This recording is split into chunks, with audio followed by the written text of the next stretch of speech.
अध्याय 2 अनिर्णीत आरंभ। दरवाजा खुला और एक महिला अंदर चली आई। उन्होंने अपने आप को डॉक्टर शहिस्ता के नाम से टीम को परिचित किया। वह एक प्रमुख मनोचिकित्सक थी जिन्हें उनके स्वांग में काम के क्षेत्र में उनके महत्वपूर्ण काम के लिए सम्मानित किया गया था और उन्हें उनके अनुसंधान के लिए धन प्राप्त हुआ था। उन्हें जब भी सरकार द्वारा आवश्यकता होती थी तो वह नियुक्त की जाती थी। उन्हें पुणे, महाराष्ट्र से बुलाया गया था जो उनके मातृभूमि थे। वह अपने मध्य 40 के दशक में थीं, 5 और आधे फीट ऊंची। डॉक्टर शहिस्ता खूबसूरत, गोरे रंग की और शिष्ट थी। उनकी व्यक्तित्व में इज्जत और गर्व था और उनके आसपास आशावादी भावना का आभा था। तांबे के भूरे बाल उनकी कमर से आजादी से लटकते थे। उन्होंने कभी भी एक मित्र संपन्न मुस्कान नहीं भूली। उसके अलावा उसने एक काले बुने हुए कुर्ती, एक क्रीम पटियाला सलवार, एक काले मुद्रित दुपट्टा, एक पारंपरिक भारतीय परिधान और एक धोतियां हस्तशिल्पित चमड़े के जूते पहने थे। भगवान ने सौंदर्य और बुद्धि के उपहारों को एक साथ बांटने का निर्णय नहीं दिया है। हालांकि डॉक्टर शहिस्ता के पास दोनों थे। टोपी से लेकर पैर तक उसने विभिन्न मणिमणियों से अलंकृत किया था जो शांति और पूर्णता के सभी प्रकार के लिए पहने जाते थे। उसने अपने बाएं बाइसेप पर एक ताबीज, एक मंत्र से भरे लॉकेट या ताबीज को बांधा था। दूसरे हाथ पर 2 सुनहरे चूड़ियां थीं। उसके गले में एक पतला सोने का चेन था और कुछ अंगूठियों में एक से अधिक पत्थर थे जिन्हें लगाया गया था। वह आदमी अब भी वही कुर्सी पर बंधा था, लेकिन उसके चारों ओर के चेहरे उसने पहले कभी नहीं देखे थे। परिक्रमित मेजों के पीछे बैठे प्रत्येक व्यक्ति की उदासीन छाया चित्र था, जिसके अलावा उसे नाक के छोटे टुकड़े से शुरू होकर दूर तक एक गहरे कोहरे का अनुभव करने को मिला। वह श्वानशोधन के लिए अवचेत था। वह मानसिक रूप से मौजूद नहीं था क्योंकि उसे एक संगठित नारकोटिक दवा का प्रयास किया गया था जिसे उसे अपने नाक में डालने के लिए मजबूर किया गया था। जैसे ही उसने अपने अनुभव पुनः प्राप्त करने का प्रयास किया, उसकी दृष्टि अस्पष्ट हो गई। उसने उसके सामने उपस्थित लोगों के साथ मिलकर डॉक्टर शहिस्ता ने कब्जे में लिया और उसके सामने बैठ गई। उसकी आंखों को पूरी तरह से प्रकाश के साथ समाहित होने से पहले ही उसकी आंखों के सामने झपकते ही स्पष्ट रूप से यह स्थिति सामने आई कि उस आदमी ने काफी लंबे समय तक अंधेरे में रहा होगा। उसने उसे देखा और अचानक पता चला कि वह उसकी आंखों में देख रही है। उसकी आंखें गहरी और तेज थीं, समुंदर की नीली रंग की एक प्रकार की छाया थी। उन्हें सम्मोहन की शक्ति होने का आभास हुआ। इस आदमी में कुछ ऐसा था जिसने उसे बताया कि उसके पास भी अपना एक गुप्त है। उसी समय उसने महसूस किया कि जब इस आदमी को सबसे अधिक मात्रा में दवाएं दी गई थीं, तो भी उसके चेहरे पर कोई भी भय या चिंता की किसी भी लहर का गुजर नहीं किया था। ऐसा लगता था कि वह एक साहसी और आत्मविश्वासपूर्ण आदमी थे। सब कहा और किया गया। अब पूछताछ आरंभ होने वाली थी। उसे कुछ कहने से पहले बेचिंता ध्वनि और इशारे में आदमी ने हस्तक्षेप किया और कहा, ओम शास्त्री, अपने आप को परिचयित करते हुए। डॉक्टर शहिस्ता को अचंभित नहीं होता था अगर यह आदमी खुद को मुक्त करने और चिल्लाने का प्रयास करता, जो शाहिस्ता के लिए काफी सामान्य था। हालांकि उसकी शांतता ने उसे भ्रमित कर दिया और उसने डॉक्टर श्रीनिवासन की ओर देखा। आदमी भी उस दिशा में सिर मोड़ दिया जहां शाहिस्ता की आंखें फंस गई थीं। आघोरी को थोड़ा सा आगे झंकना पड़ा ताकि उसे डॉक्टर श्रीनिवासन को स्पष्ट देखने में आसानी हो।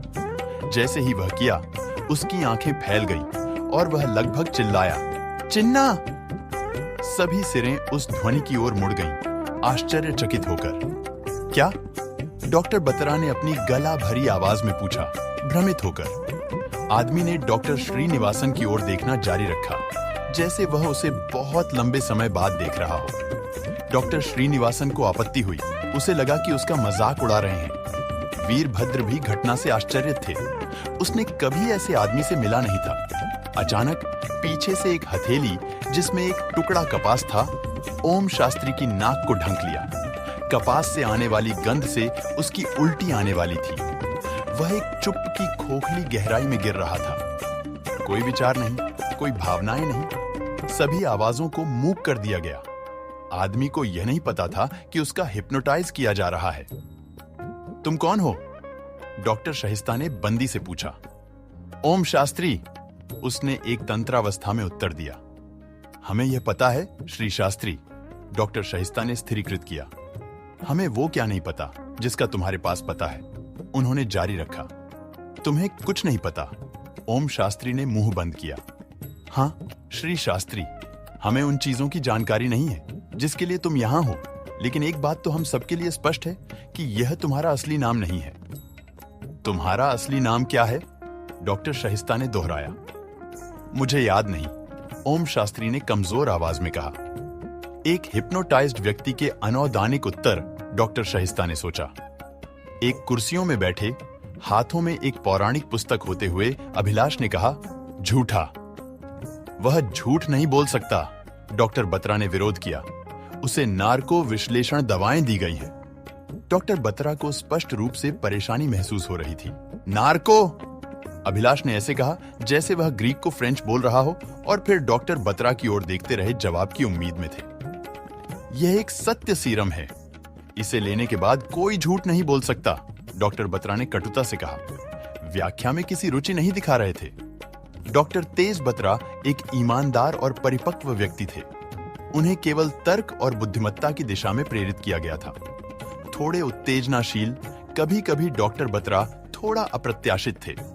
कभी-कभी सितारों के साथ ऐसी स्थितियां आती थीं जो उनकी मनोबल को उद्घाटन करती थीं और उन्हें खुश करती थीं। और इसके अलावा वह हिप्नोटाइज्ड भी है। डॉक्टर शाहिस्ता ने उनकी सख्त सहमति में हस्तक्षेप किया। दोनों उन्हें अभिलाष की ओर देखते हैं, आत्मसमर्पण की उम्मीद में। अभिलाष ने कंधे को झुकाया और बिना आवाज दिए कह दिया, चिकित्सा विज्ञान के परे भी कुछ चीजें होती हैं, और फिर अपनी पुस्तक पढ़ते रहे। अभिलाष ने अपने 30 साल के जीवन को हिंदू पौराणिक पुस्तकों में बिताए थे, इसलिए उनकी उस विषय पर ज्ञान असीम था। एक छोटे से गांव अंबिकापुर के राज पुरोहितों, प्रशासनिक पुजारियों के ब्राह्मण परिवार के वंशज, उनका परिवार लोगों की अंधविश्वासपूर्ण धारणाओं के कारण देवता के समान था। सर्वोच्च सम्मान और मान में सम्मानित उनकी भारी अहंकार था, जो उनके दृष्टिकोण में प्रकट होता था। दूसरों के त्रुटियों की आलोचना करना उनके खून में था।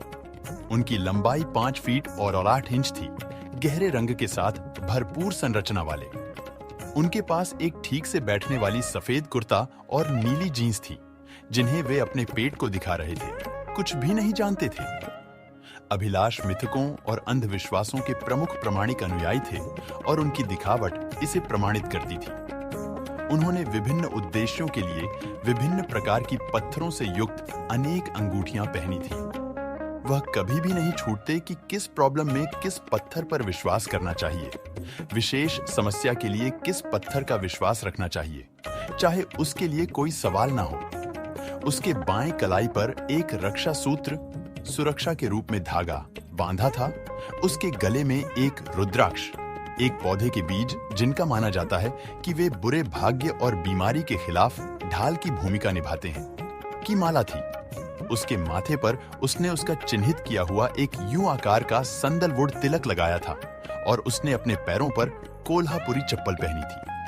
उसने अपनी कंधी पर पुराने शैली की बोरा की थी और उसमें कुछ हिंदू मंत्रों, छंदों की पुस्तकें थीं। जो कुछ भी आपको याद है श्री शास्त्री, हमें बताइए, शाहिस्ता ने मुद्दे पर वापस आकर कहा। ओम शास्त्री का चेहरा अनेक प्रकार की भावनाओं की छवि दर्शाता था। मुस्कान, शांति, तनाव और डर, जिन्हें वह बोलते समय तेजी से बदलते थे। मुझे बंदा बहादुर याद है, ओम शास्त्री अपनी आंखें बंद करके कहा। डॉक्टर बत्रा ने उस नाम को सुनकर हैरानी दिखाई, जैसे वह भी बंदा बहादुर को जानते हो। वह कौन है? अभिलाष ने पूछा। मेरा सिपाही, शास्त्री ने कहा। क्या वह भी आपकी टीम का हिस्सा है? हाँ। वह अब कहाँ है? वह मर गया है। उसकी मौत कैसे हुई?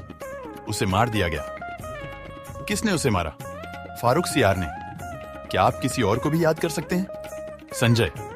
कौन संजय? संजय दत्त, संजय सूरी या संजय लीला भंसाली? अभिलाष ने व्यंग्यपूर्ण शैली में उत्तर दिया। वह लड़की जिसने अभिलाष से आघोरी के बारे में प्रश्न पूछा था, वह हंसी। LSD, लिसा सैमुएल डिकोस्टा। एक पेशेवर हैकर, LSD बार बार ऑनलाइन जालसाजी और बैंक खातों की जब्ती में शामिल थी।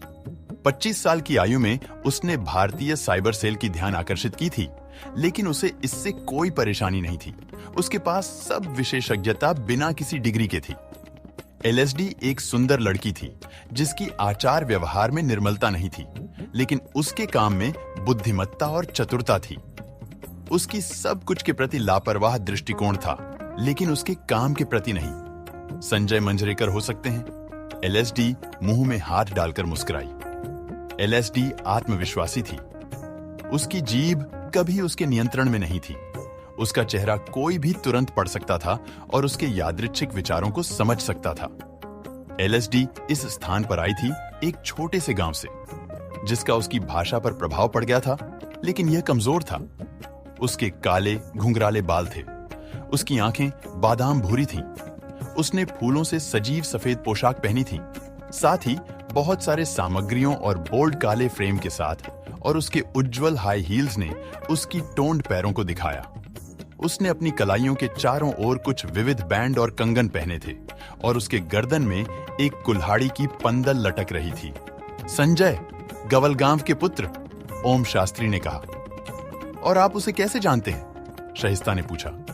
संजय था जिसने हस्तिनापुर के राजा धृतराष्ट्र की मदद की थी जब युद्ध हुआ था, ओम ने उत्तर दिया। मैं उस समय उनके मुख्यमंत्री था और मेरा नाम विदुर था, उसने जारी रखा। अभिलाष तुरंत नामों पर विचार करने लगे और धीरे धीरे बोलने लगे। मैं इस नाम को पहले भी सुना। बेशक, शहिस्ता आगे बढ़ना चाहती थी। तुम्हें समझ में नहीं आएगा। वह खुद को महाभारत के समय में जीते हुए दिखा रहा है, अभिलाष ने जवाब दिया। क्या आप मुझसे इसके पौराणिक बकवास पर विश्वास करने की बात कर रहे हैं? यह बकवास नहीं है। जब अभिलाष अपना कथन पूरा करने जा रहे थे, उस समय शहिस्ता ने ओम पर एक और सवाल डाला। आपके पास और कौन कौन से नाम हैं श्री शास्त्री?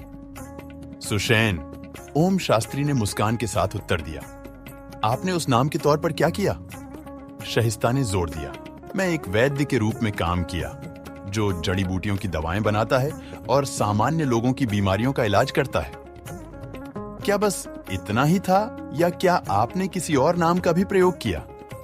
शहिस्ता ने पूछा। मैंने कभी एक बार विष्णुगुप्त के रूप में भी काम किया था, उन्होंने उत्तर दिया। शहिस्ता ने फिर से एक नाम पर अपनी आंखें घुमाई और आकाश में हाथ फेंक दिए। और इस विष्णुगुप्त के रूप में आपने क्या किया?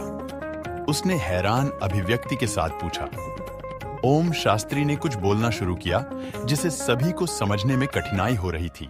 व्याघ्रीव तष्ठित जिरा प्रतिर्जयंती रोगाश्च शत्रुव इव प्रहरणत देहम आयु परस्वित भिन्न घटादविंभ लोकस्तथाप्य हतिमाचरतीत चित्रिम।